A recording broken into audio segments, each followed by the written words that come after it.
back to another episode of Big Talk Live, where we talk about big ideas, big goals, and big vision. Hope you guys enjoying your Thursday.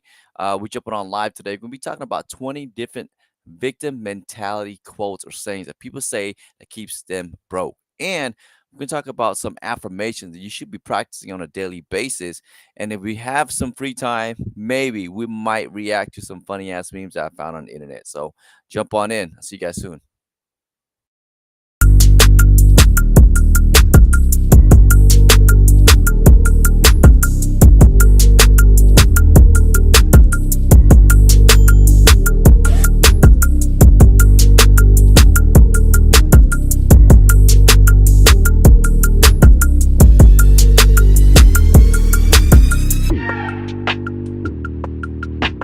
Eastern Side Beats.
Eastern Side Beats. Yes, sir. Yes, sir. Welcome back to Big Talk Live, where we talk about big ideas, big goals, and big vision. Happy Thursday. And man, shout out to everyone tuned in so far. And if you're watching the replay, I want you guys to leave an emoji or leave a fire emoji with the bird, like a fire bird, right? The fire emoji with the eagle emoji. That'd be sick because that means you guys are watching the replay or put hashtag replay. I would really appreciate that. So that way I know that who's watching it later. Of course, this will be broadcast on YouTube and all these other channels too as well. Big Talk Podcast and my actual personal profile too as well, and a couple different other groups. So hope you guys enjoying the show. Hope you guys will enjoy the show. And this episode we'll be talking about. Oh, you know what we'll be talking about, man? Look, someone told me they said you can make excuses, but you can't make results, right? Am I saying it right? Yeah, you can make excuses, but you excuse won't get you results, and that's crazy because we do end up making a lot of excuses in terms of man, whatever it is we do. You know what I'm saying? A lot of people have this victim mentality, what we call the PMS, right? Poor me syndrome. And when you have this poor me syndrome, man, what ends up happening is that you're really blocking your own blessings and you're preventing yourself from reaching to the next level. You're not really helping you take action and be assertive and actually change your situation or change your financial habits. And these things, these sayings, and a lot of people say this for the longest, and it really holds them back, and it's sad. So I'm go through some of the things that people are saying, and what I found is that I could see why they keep on saying that, right? And and let me know if it's you. And if it's you, it's okay. No judgment. It doesn't matter. I mean, I'm not gonna be saying anything. I'll let you do you. You know what I'm saying? Because honestly, personally, I've actually said it myself. One of that being that of course, yeah, I don't know how much debt I have, and I don't want to know. So people take this approach where it's like, I don't want to know how much debt I have. I just want to know. I don't want to know what it is. I don't look at it. I don't want to look at a budget because what it is because of fear, right? The unknown fear. They don't know how much debt they have because they don't want to look at it. The more they know, it creates anxiety. It creates a problem. It gives them stress. And how do you avoid stress?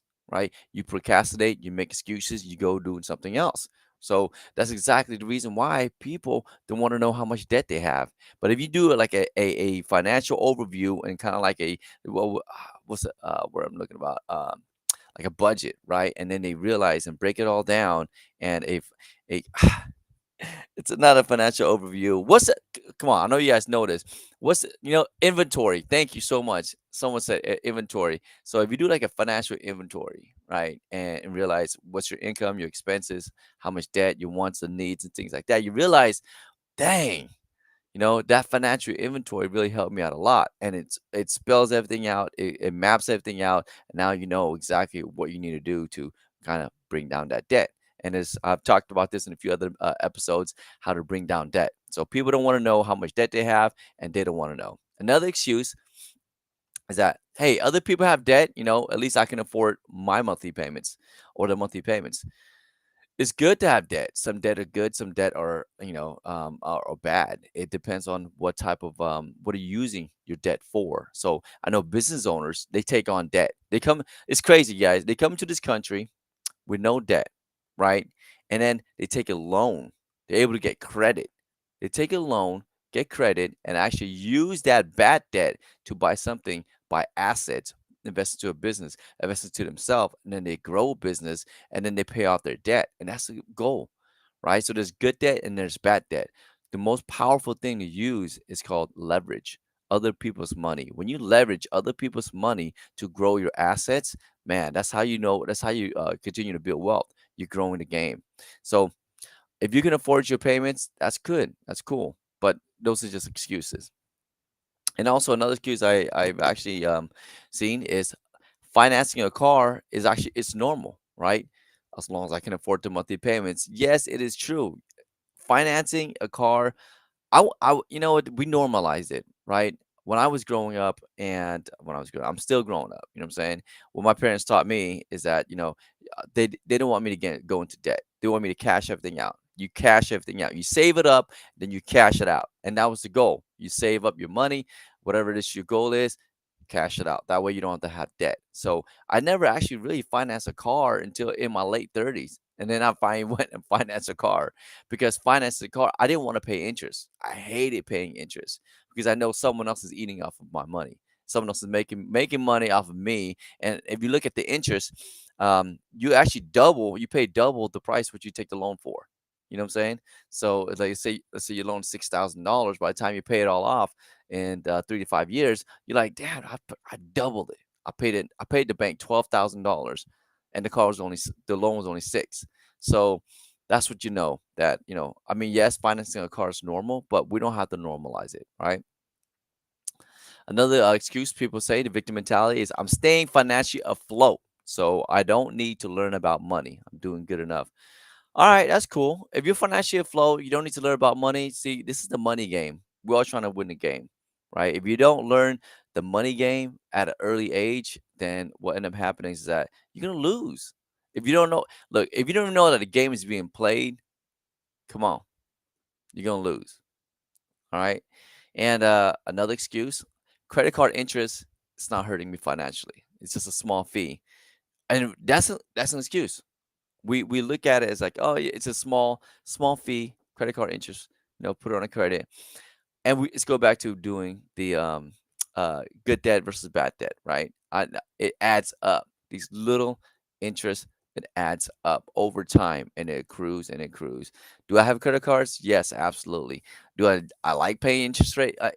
Well, it depends, because as a business owner, you can take out a business line of credit, right, and you use it for your expenses. Okay, use your credit card for expenses, whether it's machinery, whether it's paying certain things, expenses that you have, overhead, stuff like that, right?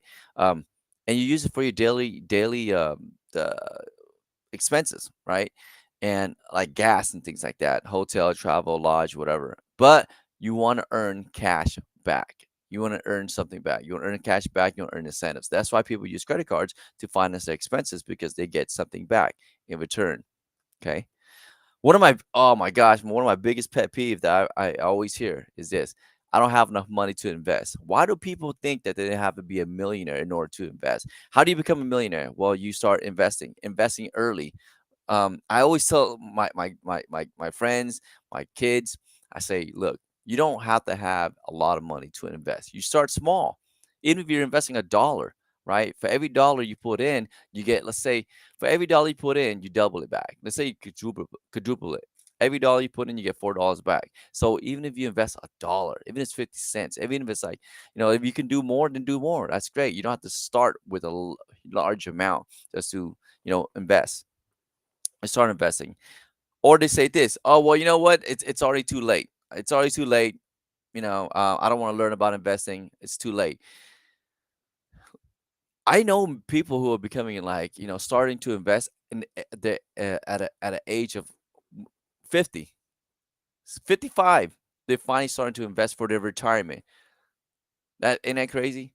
So it's never too late. It's never too late to start investing. But obviously, the sooner the better. If you want to enjoy the shades of a tree, you got to plant those seeds earlier, way back then, way back then. Yo, shout out everyone tuned in so far. How you doing, so far? Yeah, you met a lot of them. Okay. But yeah, these people, they make excuses. They have a victim mentality, and they say it's too late to invest. I don't have enough money to invest, or it's too late for me to save for retirement. Or they say things like, I'm going to start investing eventually, and they never get around to it. No one really gets around to it. When you procrastinate, you put things off, what you're really doing is you're telling yourself that this is not a priority. It's not important for me. Because people, yes, I understand you want to live in the now, but we have to consider when we get older, we have to start saving for our future self, start planning for our future self. There's a lot of changes coming up for retirement this year.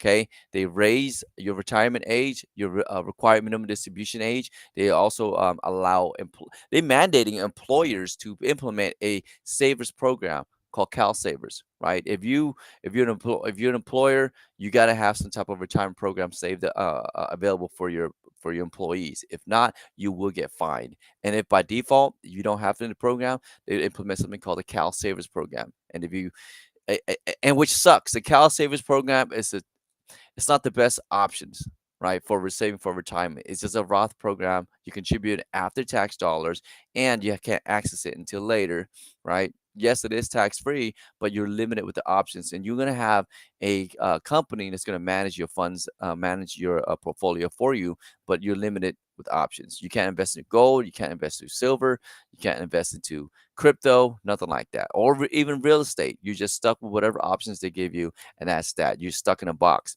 And what if you find out later that you didn't invest enough because you thought, okay, the government's going to take care of me? And that's the problem with 401ks, 403bs, 457s, all these traditional IRAs. So you have to think outside the box, right? Think outside the box because trust me, you probably say things like this too. I wish I learned, about finances in school. Or I don't know how to manage my finances. They never taught me this in school. Well, guess what? You don't have to wait for someone to teach you in school in order for you to take action. It's all about being assertive. So you can change your financial situation now, right? And accruing debt is not necessarily a bad thing, but also it is a bad thing if you let it linger around. If you just let it linger around and you're not paying it down and you're not utilizing debt and credit in a way to grow your wealth, then you might be doing it wrong. You know what I'm saying? So you have to definitely look into that and change the situation. You can't say, "Oh, I don't need to learn about money because my partner does it for me, or my wife handles that, or my husband handles that." No, you have to take care of that. Shouts to Bong Chris. How you doing, Bong? Thanks for tuning into the show. You have to learn and take responsibility of your own finances. Heaven forbid if something does happen, and then let's say so let's say I let's say you say, okay, my wife take care of all that, my finances and all that. Well, guess what happens? What happens if something happens to your wife? What happens if something happens to your husband, the person to take care of all that, right?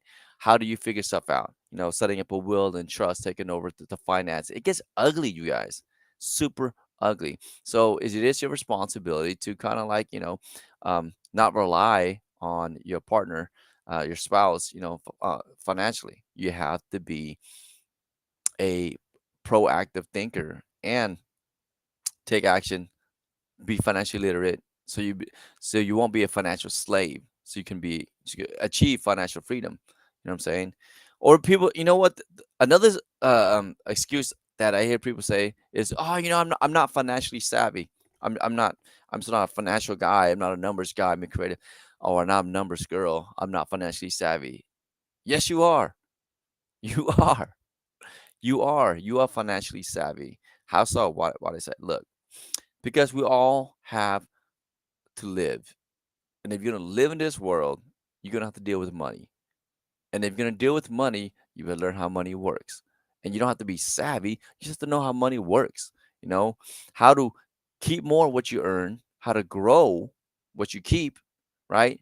And how to leverage it. That's super important. And you have to start growing it at an early age too. Super early. You can't say, oh, numbers is not for me, or finance is a complicated subject. It's not really. You know, it's like gambling. If you take money and you put it into a slot machine, then maybe you might hit the jackpot. But if you take money and put it into an ATM machine, guess what? It's going to grow. But you want to choose the right ATM machine. The ATM machine that's going to give you access 24/7. It's going to be liquid. It's going to grow your money on a high interest rate, and it's going to pay you dividends plus interest rate, and it's going to quadruple your money over time faster than any other machine. And if you want to learn more about this machine, I would love to sit down and do a DM consultation. I'll do a Zoom consultation with you. You know what I mean? Oh my gosh! Another excuse that I really, really irritates me too is this. Oh, well, I can't take money with me. I can't take it with me. I'm gonna die. You know what? The goal is not to actually take it with you. No, no, no, no. You're supposed to accumulate wealth and pass it on. Accumulate wealth and give it away. That's right. That's what you're supposed to do. You're supposed to use your gifts and talents, accumulate wealth, and give it away. Give it to people or give it to places, organizations, things that will actually flourish, help them flourish. That was a goal. It wasn't for you to take it away. So you can't just say, oh, I can't take it with me anyways. I'm just going to die. No, a tiger, when he dies or she dies, when a tiger dies, it doesn't just disappear, it leaves its skin because it's leaving a legacy. And I learned this. So how important for you to leave a legacy? See, we don't want to be forgotten. We want to be remembered forever. Why? Because your role here and your responsibility here while you're here on earth is a a blessing, right? What did you do with your gifts and talents? What did you do with your time here? Did you just consume? You didn't contribute? You didn't leave an impact? You didn't make some changes? You didn't help anyone? Guess what? You can do that by accumulating wealth and becoming financially smart, financially savvy. You just got to take action.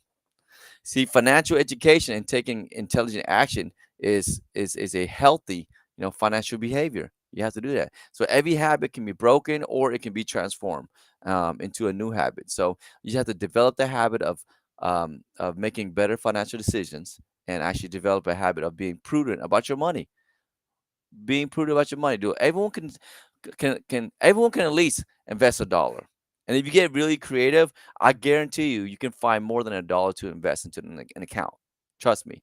You don't have to like live frugal. You don't have to like starve or cancel all your subscriptions. And you know what I'm saying? Like don't eat any fast food or don't drink Starbucks for a whole month or something. But you can figure out a way because if it's important enough for you, you will figure out a way.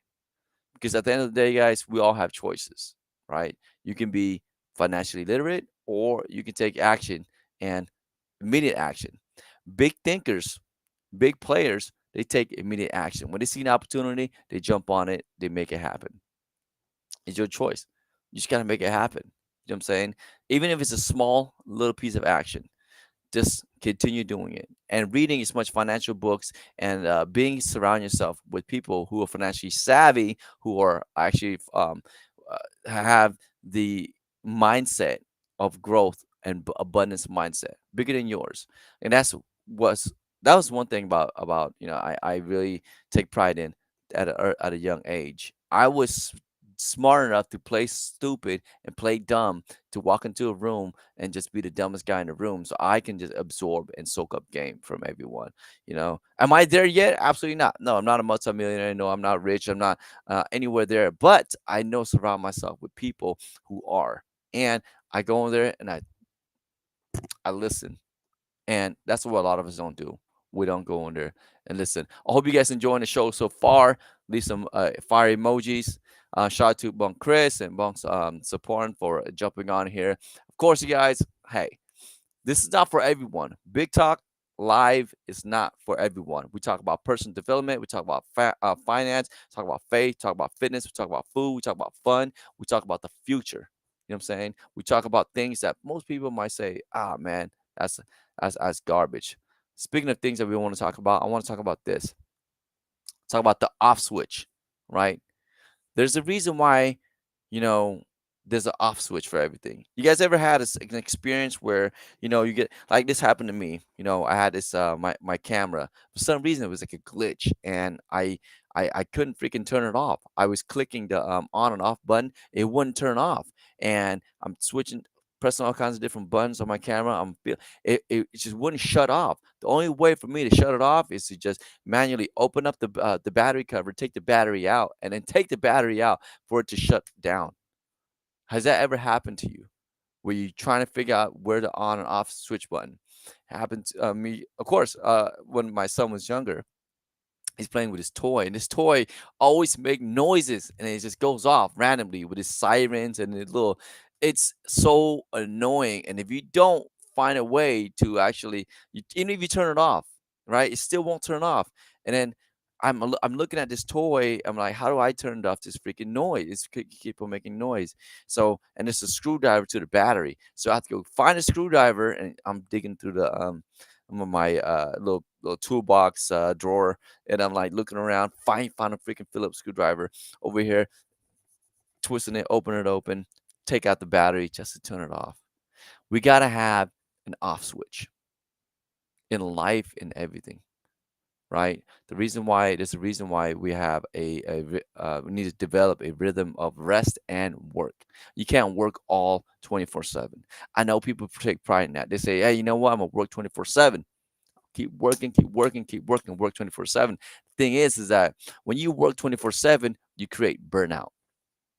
You build resentment. You have anger, anxiety. You get depressed because you're just working. There's no rest. You gotta have rest time. You gotta have some downtime to rest, rejuvenate, to think, and to actually get re-inspired. You know what I'm saying? To have that ability to just take a breather, exhale, and go back at it again. And when you do rest, you're also honoring God because that's what you're doing. You got to rest. See, God created the world and he did it in 6 days. And on the seventh day, he rested. So you got to have a rhythm of resting as well. You know, why is that important? Because if you don't take time to rest, you could, again, you will get burnt out. Excuse me. Let me just try to get to the next slide. Sacrifice. You got to be ready to sacrifice time and energy for people close to you. When people think about sacrifice, think about money. It's a sacrifice. It's gonna hurt a little bit. Everything you do, everything you want, you know, it's gonna take a little bit of a sacrifice. Let's say you have a friend that needs your help. The other day, my mom, she wanted to go to the casino, and she only goes like maybe once a month, and I didn't really want to take her. I was like, I don't want to take her. So my wife's like, honey, take her. Take her because it's a small sacrifice. I'm like, you know what? You're right. So I take my mom. She calls me up about 5 hours later at like 2 o'clock in the morning. I'm normally sleeping like 2 o'clock in the morning. I need my rest, right? And she calls me up, and I'm like, I don't want to go pick her up at 2 o'clock in the morning. And I complain about it, and my wife says, you know what? It's a sacrifice. You have to sacrifice time and energy for the people that's close to you, and be ready to. But when you make that sacrifice, it's gonna make you feel good. Some people don't like to make sacrifices, but the reason when you sacrifice something, this is how you show proof and show good faith that you believe in the future. It shows hope, gratitude. You know what I mean? So you gotta have be able to sacrifice. So sacrificing will gives you power, develop an attitude of gratitude, and actually help you um, you know what you're doing it for. Everything is a sacrifice.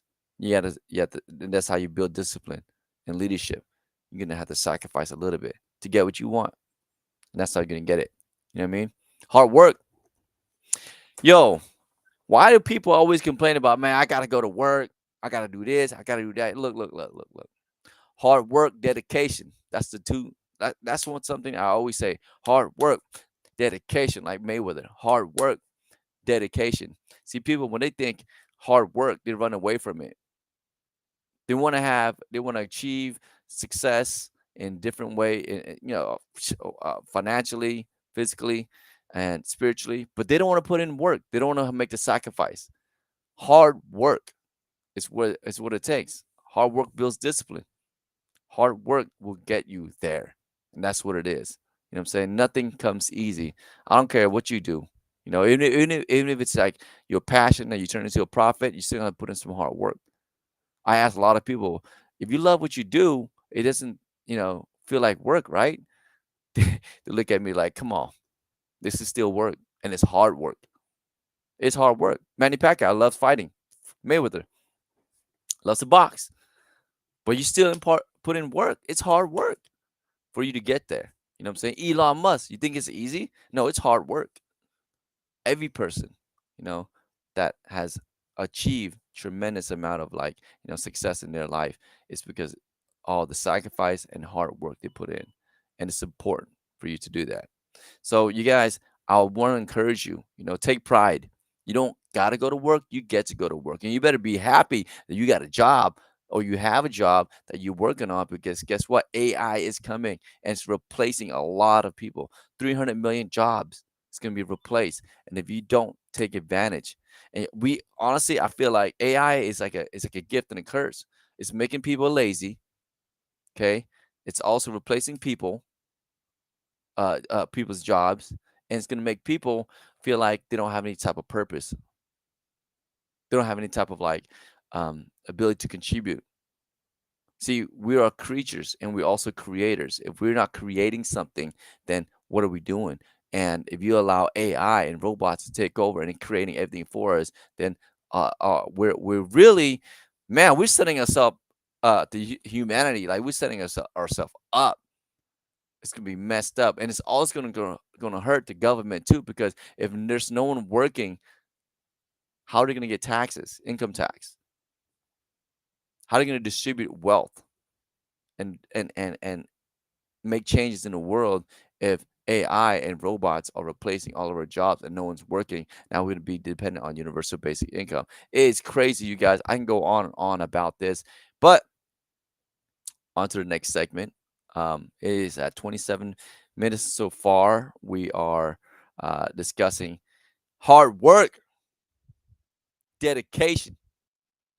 Hard work, dedication. It's crazy. Everything's done by hard work. And if you ain't doing, if you ain't, look, if you ain't working hard, man, you're losing. You're losing. Check this out, guys. I want to actually share this to you, and I think it's hilarious. So this segment, we're gonna react to some funny ass memes. Fire emoji if you guys like this kind of stuff. If you or put 111 in the comments below if you like this. This is a.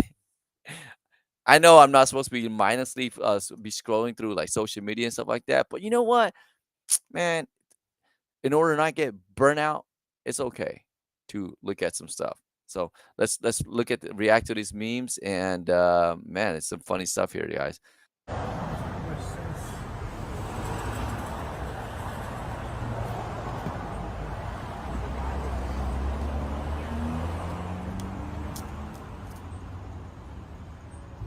Damn.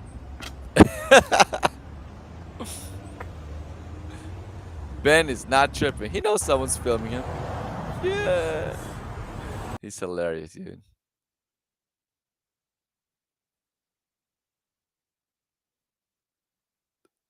It's vegan because it's strawberry milk and not like cow milk. You know what I mean? He just said it's vegan because it's strawberry milk and not cow milk. It's vegan because it's strawberry milk and not like cow milk. You know what I mean? Come on. Come on, man. Come on. It's vegan because it's strawberry milk and not like cow milk. You know what I mean? Oh, God. Hey, what's up, girl? What's up, man? Oh shit, you're a guy. I get this a lot. I know. I thought you were. Do you want a picture? No, I thought you were. I thought you were a girl. I'm gay. I'm Tommy. Nice to meet Oh God. He's stupid. I say, alright. I say, Insert a banana, and when the switch is turned on, it automatically cleans the banana. Insert a banana, and when the switch is turned on, it automatically cleans the banana. I don't think I can get that. Os dois aí se aquieta, caralho. Vambora.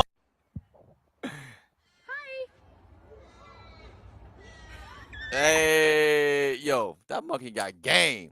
You know what I'm saying? Check that out. That's hilarious, man. Are going to be nutty buddies. Remember, you have to get naked to bang. Make sure you shower first so it's not all crusties. When she decides to give you that red hot wild style and starts stroking off your man witch and devours your ding dong down to the cone nuts, make that devil cream, stop and give her some kisses. Cause your butterfinger's going to need time to recover. And also remember, pace yourself. She'll get prego in a jiff. What? Oh, Are going to man, be how nutty long buddies. does it take Remember, to- you have to get naked to bang. Make sure you shower first so it's not all crusties. When she decides to give you that red hot wild style and starts stroking off your man witch and devours your ding dong down to the cone nuts, make that devil cream, stop and give her some kisses. Cause your butterfinger's going to need time to recover. And also remember, pace yourself. She'll get prego in a jiff. Oh man, that's pretty brilliant. I like that. That's hilarious, you guys. Well, I think it's gonna be the end of our episode. I hope you guys enjoyed it so far. It is definitely Big Talk Live. We'll be going on a little bit later today, and we'll probably run through the same thing. We'll see how it goes. I hope you guys enjoyed this episode, definitely. So if you guys are watching a replay again, please leave the fire emoji with the bird emoji. Firebird, or just put hashtag replay. You already know what the business is. Your boy SYZ Side Sizzle. Until then, stay blessed, intelligent, stay gifted. Keep doing it. BIGZ. To recap what we talked about, okay, gotta have hard work, gotta have an off button. You can't go hard all the time. Gotta have an off button, right? And you gotta put in hard work. Okay, you don't gotta go to work. You get to go to work. Okay, and everything you do in life, it's gonna take a sacrifice. You got to sacrifice a little bit to get a lot. All right.